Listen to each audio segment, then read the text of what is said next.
जी हाँ, Israel Hamas जंग से जुड़ी पल पल की अपडेट से टीवी 9 भारतवर्ष आपको करा रहा है वाकिफ। आपके साथ मैं हूं समीर अब्बास, मेरे साथ विपिन चौबे भी जुड़ रहे हैं। महायुद्ध के 25 दिन टीवी 9 भारतवर्ष पर 25 बड़े खुलासे हम आपको दिखाने जा रहे हैं। सबसे पहले आपको दिखाते हैं युद्ध के 25वें दिन अब तक की लेटेस्ट अपडेट क्या है।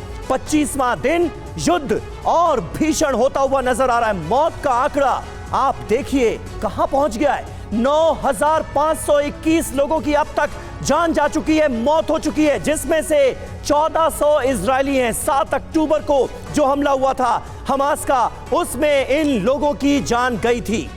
जी बिल्कुल, और इसके अलावा 8005 गाजा में फिलिस्तीनी मारे गए हैं, जबकि 116 लोग वेस्ट बैंक में मारे गए हैं, वो भी फिलिस्तीनी बताए जा रहे हैं। 5431 इजरायली लोग इस पूरे मामले में अब तक इस जंग में घायल हो गए सभी। जी हाँ, और 20,242 गाजा में फिलिस्तीनी घायल हुए हैं, यानी घायलों की संख्या 20,000 से ज्यादा है गाजा में। और अस्पतालों का हाल तो आप देख ही रहे हैं। 2000 वेस्ट बैंक में फिलिस्तीनी लोग घायल हुए हैं और 25,000 से ज्यादा इजरायली लोग भी विस्थापित हुए हैं, क्योंकि गाजा बॉर्डर से सटे वो तमाम इजराइल के इलाके, वहां से भी लोगों को हटाना पड़ा है। और देखिए, अब विस्थापितों की बात कर ले, 14 लाख लोग गाजा से जो फिलिस्तीनी हैं उनको इस जंग की वजह से विस्थापित होना पड़ा, जिसमें 239 सैनिक हैं, जबकि आम लोग और बंधक भी शामिल हैं। तो ये अब तक का वो पूरा डाटा, वो पूरा आंकड़ा जो ये बताता है कि महायुद्ध के 25 दिनों में क्या कुछ हुआ है। हमास के डेप्यूटी हेड के घर इजराइल ने बमबारी की है।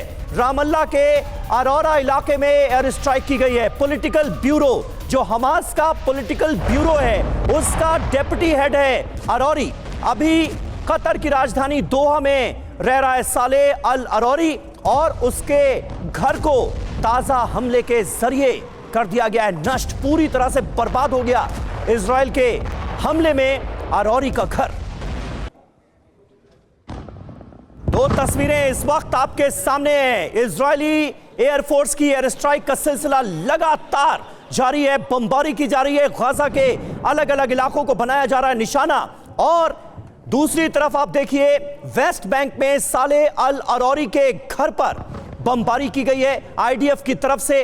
रामल्ला का ये अरोरी इलाका है जहां पर आईडीएफ ने बमबारी की। ये तीसरी तस्वीर जो आपको नजर आ रही है, यही है हमास के पॉलिटिकल ब्यूरो का डेप्यूटी हेड साले अल अरोरी, जो कि कतर की राजधानी दोहा में रहता है। हमास के तमाम बड़े नेता सालों पहले गाजा से दोहा में ही शिफ्ट हो चुके हैं और वहीं से सारी गतिविधियों को अंजाम देते हैं। साले अल अरोरी भी इस वक्त दोहा में है और उसके घर को यहां आईडीएफ ने बर्बाद कर दिया है। दरअसल इजराइल के हमले में हमास के बड़े कमांडरों के मौत का सिलसिला जारी है। इससे पहले 24 घंटे में इजरायली सेना ने हमास के टॉप कमांडर को मारने का दावा किया है। इनमें सबसे पहला नाम है असीम आलू अबू रकाबा का, जो हमास पैराग्लाइडर्स यूनिट का हेड है। यह तस्वीरें आपके सामने। दूसरी तस्वीर जो रिफत अब्बास का है, जो दराज तुफा बटालियन का कमांडर था। तीसरा नाम है इब्राहिम जद्दा का, जो कि दराज तुफा बटालियन में नंबर 2 था। और चौथा और आखिरी तस्वीर तारिक मारूफ का, जो दराज तुफा बटालियन में नंबर 3 की हैसियत रखता था। और इसी मुद्दे पर करेंगे चर्चा, और स्टूडियो में हमारे खास मेहमान हमारे साथ जुड़ गए हैं। उनका परिचय आपसे करा दे। दीपक वोरा सर, जो कि पूर्व राजदूत है, वो स्टूडियो में आ चुके हैं। इसके अलावा air commodore SP Singh sir आ चुके हैं, मेजर जनरल संजय सोई सर, और साथ में डॉक्टर पीके घोष, वो भी हमारे साथ इस चर्चा में होंगे। और एसपी सिंह सर भी हमें फ्रेम में नजर आ रहे हैं। सबसे पहले संजय सोई सर, मैं आप ही से जानना चाहूंगा, इतने बड़े बड़े कमांडर्स पर हमला जारी है, उसके बावजूद हमास सरेंडर करने को तैयार नहीं है और यह युद्ध बढ़ती हुई, एस्केलेट करती हुई नजर आ रही है। देखिए विपिन, ऐसा है कि ये इजराइल अपने तरीके से काम कर रहा है। उनका काम है उनकी कमर तोड़ना। क्योंकि कोशिश ये रहेगी कि ज़्यादा युद्ध किए बिना वो कैसे सरेंडर कर दें, बातों में मान जाए। जैसे कि आप देखिए कि पहले इन्होंने पूरा रसद बंद कर दिया, आइसोलेट कर दिया, और उसके बाद कमांडर्स को मारना शुरू कर दिया पिन पॉइंट इन्फॉर्मेशन पर। मोसाद को शुरू में झटका लगा, लेकिन उसके बाद आप देखिए किस प्रकार एक एक कमांडर को उनके घर में जहां भी कहीं है वहीं पे मारा जा रहा है। और ये भी आप देखिए जिसके अभी घर गिराए जा रहे हैं ना, और जो लोग दोहा में और ओमान में या कहीं बैठे हुए हैं, उनको भी डर लग रहा होगा कि अब कब उनका कहीं नंबर आ जाए, कोई पता नहीं है। तो ये बात, क्योंकि मोसाद दुनिया में कहीं भी किसी को भी ठिकाने लगाने में सक्षम है।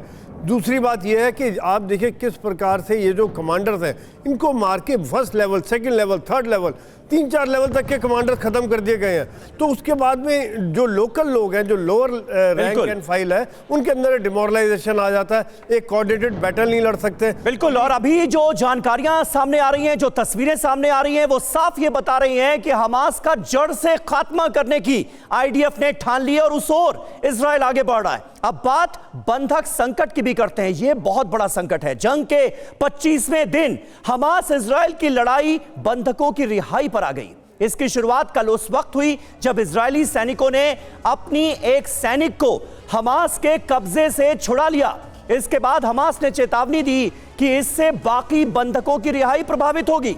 वहीं हमास ने 3 बंधक महिलाओं की नेतन्याहू से युद्ध विराम की अपील वाला वीडियो भी जारी कर दिया। मकसद बिल्कुल साफ था, इजराइल सरकार पर एक तरह का प्रेशर बनाया जाए, दबाव बनाया जाए। लेकिन इस बीच इजराइल के रक्षा मंत्री ने फिर यह साफ कर दिया है कि इजरायली सरकार की प्राथमिकता बंधकों की रिहाई है। उधर डिप्लोमेटिक लेवल पर रिहाई की कोशिशें भी चल रही। मोसाद चीफ ने कतर में बड़े अधिकारियों से बात की है, तो अमेरिकी विदेश मंत्री ने कतर के पीएम से भी इस मसले पर बात की है। कतर पहले ही यह कह चुका है कि बंधकों को छुड़ाने के लिए हम मध्यस्थता के लिए तैयार हैं। जी बिल्कुल। और हमास दबाव बनाता हुआ नजर आ रहा है। और इस बीच एक बड़ी खबर आ रही है, इजराइल हमास जंग से जुड़ी हुई यह बहुत बड़ी खबर है। हमास से महिला सैनिक को आईडीएफ ने छुड़ा लिया है। 7 अक्टूबर को हमास ने इस आईडीएफ की महिला सैनिक का अपहरण किया था, किडनैप किया था। महिला जवान का फिलहाल मेडिकल कराया जा रहा है। हमास के चंगुल से 24 दिन बाद छूटकर यह महिला वापस आई।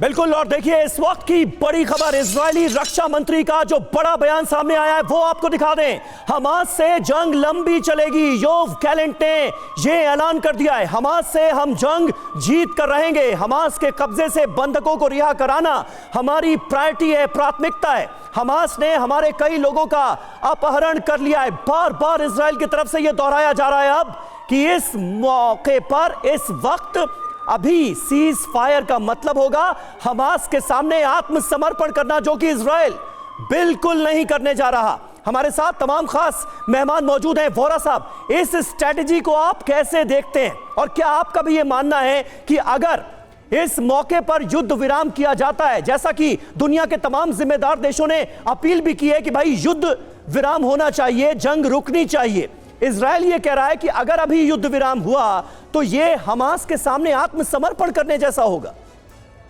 धन्यवाद बहुत। अभी भी स्टूडियो में हूं आपके साथ। ये स्पष्ट रूप से इजराइल ने कहा है कि सीज फायर नहीं होगा। सर, मैंने अपने करियर में देखा है, सूडान में देखा है, श्रीलंका में देखा है। श्रीलंका में तो जो मेरे कॉलीग्स हैं मिलिट्री से, वो मुझसे बेहतर जानते हैं। जब जब सीज फायर हुआ, LTTE ने उसका फ़ायदा उठाया नए हथियार लेने के लिए। तो cease fire is out of the question. उसको ह्यूमैनिटेरियन पॉज कह दीजिए या एक टेम्परेरी पॉज कह दीजिए, कुछ भी कहिएगा, सीज फायर इज़ आउट। क्योंकि हमास पूरी तरह से सारी दुनिया में जो दबाव डाल रहा है, लोगों से कह रहा है कि भाई सीज फायर कराओ, इसका मतलब यही है कि उसकी बहुत पिटाई हो रही है। अब वो चाहता है किसी तरह से, कहता है कि सीज फायर करो तो मैं बंदूकों को छोड़ दूंगा। इजराइल तैयार। इसका मतलब इजराइल की टॉप प्रायोरिटी जो है सर, वो हमास को ख़त्म करना है। बंदूकों को छुड़ाना सेकंड प्रायोरिटी है, लेकिन डिप्लोमेटिक तौर पे कह रहे हैं उनको छुड़ाना है, उनको छुड़ाना है। तो जो भी हम कर रहे हैं उनको छुड़ाने के। फाइनली ये जो कतर में बैठे हैं हमास के बड़े बड़े लोग सर, इतना आपको बता देता हूं कि हम उनकी आलोचना करते हैं कतर की, लेकिन कतर ने उनको बंधक बना के रखा हुआ है, उनको मुंह नहीं खोलने देंगे। और यही लोग फिर हमास के जो भी होगा निर्णय कि छोड़ दो, ठीक है। हमास के खिलाफ बड़े हमले की तैयारी कर ली गई है। गाजा में फिंकलमैन ने संभाल लिया है मोर्चा। आईडीएफ के खूंखार कमांडरों में फिंकलमैन का नाम शुमार होता है और फिंकलमैन पर है जमीनी जंग का जिम्मा, लिहाजा रणनीति बन रही है और उसकी ये तस्वीरें फिंकलमैन ने हालात का जायजा लिया है और ग्राउंड ऑपरेशन अब गाजा में शुरू हो चुका है।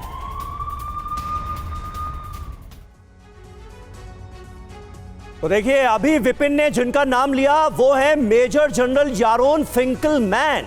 इनकी क्या भूमिका होगी, इन्होंने अभी तक आईडीएफ में योगदान क्या दिया है, ये देखिए हमने आपके लिए सारी जानकारियां यहां पर जुटाई हैं। इजरायली डिफेंस फोर्स के दक्षिणी कमांड के ये हेड हैं जिन्हें गाजा में जमीनी ऑपरेशन का जिम्मा सौंपा गया है। इन्हीं के ऊपर जिम्मेदारी होगी, इन्हीं के कंधों पर गाजा में ग्राउंड ऑपरेशन को अंजाम देने की। जी बिल्कुल, और गाजा बॉर्डर पर सैनिकों के बीच पहुंच गए फिंकलमैन, वहां पर बातचीत की, मुलाकात की और ये तय किया कि क्रूर दुश्मन ने हम पर जंग थोपी है अपने सैनिकों को, ये संदेश देते हुए समेत। बिल्कुल, और हमने दुश्मनों को रोका और हमले कर रहे हैं, ये कहा है फिंकलमैन ने। यानी ये जंग इजराइल के ऊपर थोपी गई है, ये जंग इजराइल ने शुरू नहीं की, ये बताया गया है फिंकलमैन की तरफ से, क्योंकि 7 अक्टूबर को हमला तो हमास के लड़ाकों ने ही किया था इजराइल में।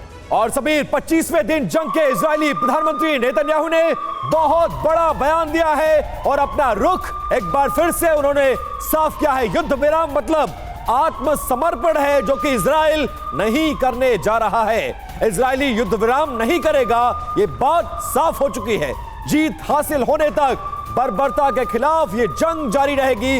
मित्रों की कड़ी निंदा नहीं करने का हमें खेद है। हमास को इतिहास की गहराइयों में मिटा दिया जाना चाहिए और यह लक्ष्य इजराइल को एकजुट करता है। यह एक बहुत बड़ा संदेश एक बार फिर से नेतन्याहू ने दिया है।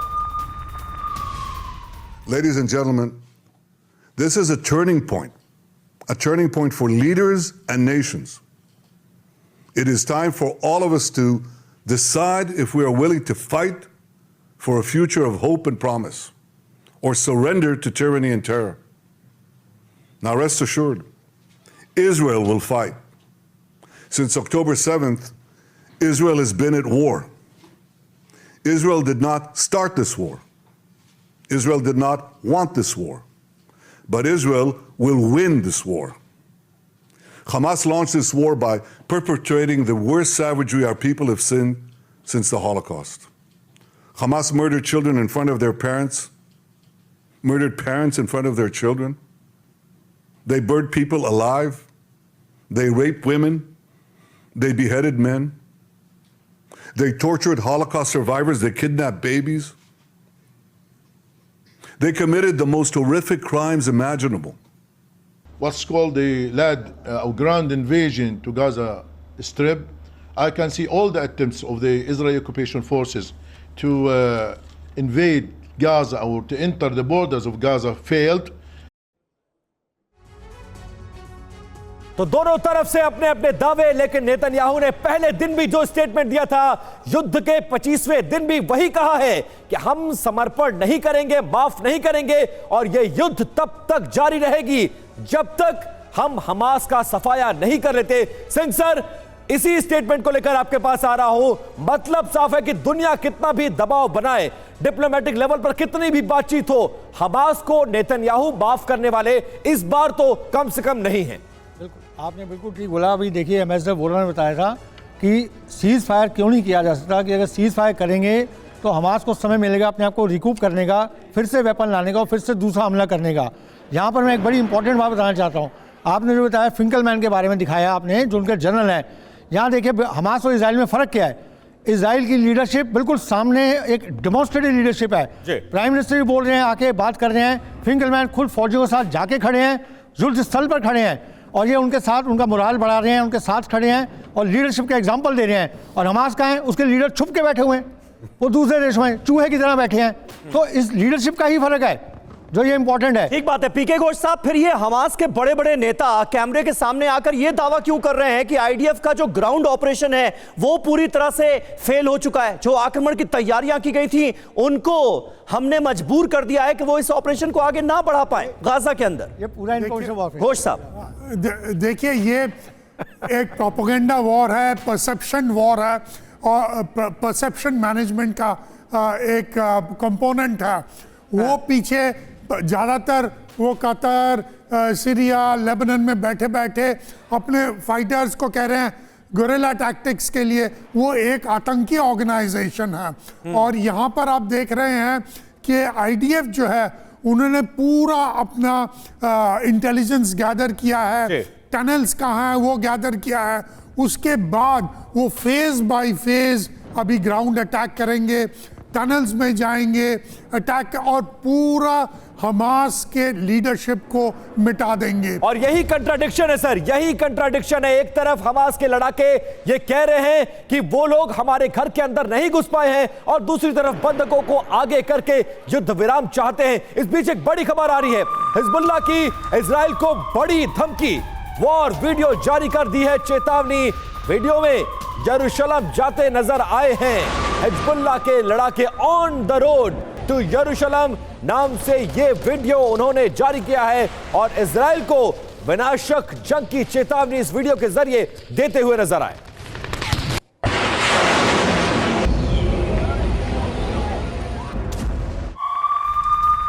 और देखिए एक बड़ी खबर यमन से है। यमन में 7 अक्टूबर जैसे हमले की ड्रिल की जा रही है। यमन की अंसार अल्लाह फोर्स की ड्रिल सामने आई है।